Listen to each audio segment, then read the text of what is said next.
আমরা দেখতে চাচ্ছি আপনার ছাত্র জীবন থেকে আমি একজনকে চিনি, সে জাহাঙ্গীর আলম। সে ছাত্র জীবন থেকে রাজনীতির সাথে, বিএনপি রাজনীতির সাথে জড়িত। সে যুবদল করছে, তারপরে এখন বর্তমানে বিএনপির সাথেই আছে। বিএনপির সম্ভবত সাবেক সাংগঠনিক সম্পাদক। তা সে তার যে অভিজ্ঞতা, রাজনীতিতে তার যে অভিজ্ঞতা, এই অভিজ্ঞতার আলোকে তাকে যদি সম্পাদক দেওয়া হয় দলের, তাহলে আমি মনে করি আমাদের বিএনপি উত্তর বৃদ্ধি পাবে এবং সংগঠনটা খুব শক্তিশালী হবে। আমি দেখতে চাই জাহাঙ্গীর আলম জাহাঙ্গীর ভাইকে এবং ছাত্রদল এবং যুবদল হইতে শুরু করি বিএনপির অঙ্গ সংগঠন হইতে যেভাবে সেই শুরু করে ধরে রাখছে, সেভাবে কোম্পানিগঞ্জে যে পরিস্থিতি দেখতেছি তার অবস্থান ভালো আছে এবং সে ভালো থাকবে। আর তারে দিলে কোম্পানিগঞ্জের উন্নয়ন হবে। জনাব জাহাঙ্গীর আলম জীবন থেকে শুরু করে এখনো পর্যন্ত আমরা ছোটবেলা থেকেই ওনাকে দেখে এসেছি। উনি রাজনীতির সাথে জড়িত, ছাত্র রাজনীতি এবং ত্যাগী নেতা হিসেবে আমরা দেখে এসেছি। উনি যদি দায়িত্ব পালন করেন, ইনশাল্লাহ কোম্পানিগঞ্জ একটা মডেল জাতীয়তাবাদী মডেল উপজেলা হিসাবে গড়ে উঠবে।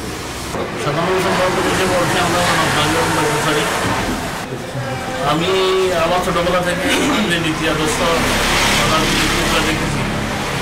কোনো দুর্নীতি বা রাজনীতি অহংকার স্বৈরাচারিত এরকম কোনো কিছু দেখিনি। আমার মনে হয় যে ছাত্র দল থেকে উঠে আসা একজন নেতা। দীর্ঘ রাজনৈতিক অভিজ্ঞতা, রাজনৈতিক ক্যারিয়ার, রাজনীতির সচেতন ব্যক্তি হিসাবে আমি জনাব জাহাঙ্গীর আলমকে আমি উপজেলা বিএনপি সাধারণ সম্পাদক হিসাবে অবশ্যই, কারণ উনার দীর্ঘ রাজনৈতিক ক্যারিয়ার আছে এবং সততার সাথে, নিষ্ঠার সাথে এবং কর্মী বান্ধব নেতা হিসাবে উনি পুরা কোম্পানিগঞ্জে পরিচিত। দলের নীতি আদর্শ এবং আমাদের তারুণ্যের অহংকার, আগামী রাষ্ট্রনায়ক তারেক রহমানের যে কোনো সিদ্ধান্তের প্রতি আমি বিশ্বাস রেখে এবং ওনার প্রতি শ্রদ্ধা রেখে আমাদের জেলা নেতৃবৃন্দের প্রতি, স্থানীয় নেতৃবৃন্দ এবং উপজেলা নেতৃবৃন্দের প্রতি শ্রদ্ধা ভক্তি রেখে এবং আমাদের ভিতরে যে ঐক্য, যে সমন্বয় আছে, এটার যাতে আরো অটুট থাকে সেজন্য আমি কাজ করে যাচ্ছি এবং কাজ করব। আপনাদেরকে এখানে আসার জন্য কষ্ট করে আমি আমার ব্যক্তিগত পক্ষ থেকে, আমার দলের পক্ষ থেকে আন্তরিক ধন্যবাদ জানিয়ে শুধু এটাই বলবো যে যেই কারণে ফ্যাসিবাদী শেখ হাসিনার সরকার পালিয়ে গিয়েছে, ইনশাল্লাহ আমাদের দলে কোনো ফ্যাসিস্ট হাসিনার সরকারের প্রেতাত্মা বা কোনো সন্ত্রাসী কোনো স্থান আমাদের দলে নেই, হবে না। আমরা জনগণ যে শান্তির জন্য, যে প্রত্যাশার জন্য 5ই আগস্টে যে বিপ্লব ঘটিয়েছে, এই বিপ্লব একদিনে হয়নি। এই বিপ্লব জন্য আমাদেরকে 18 বছর সংগ্রাম করতে হয়েছে। আমরা চাই না, হ্যাঁ, ছাত্র জনতার যে ভূমিকা রেখেছে তাদের ভূমিকার প্রতি আমাদের শ্রদ্ধা আছে, ভক্তি আছে, সমর্থন আছে।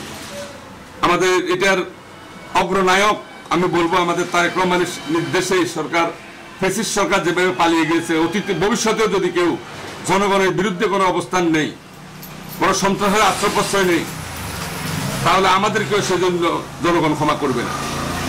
তো আমি বিশ্বাস করি ইনশাল্লাহ বিএনপি একটি জনকল্যাণমুখী রাজনৈতিক দল, বিএনপি একটা জনগণের ভালোবাসার দল, শান্তিপূর্ণ পরিবেশে বিশ্বাস করে।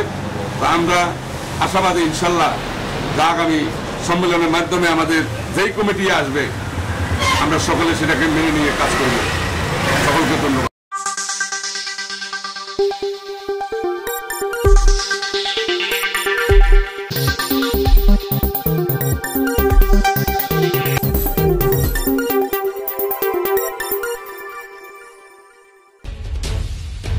স্বাগতম সংবাদ।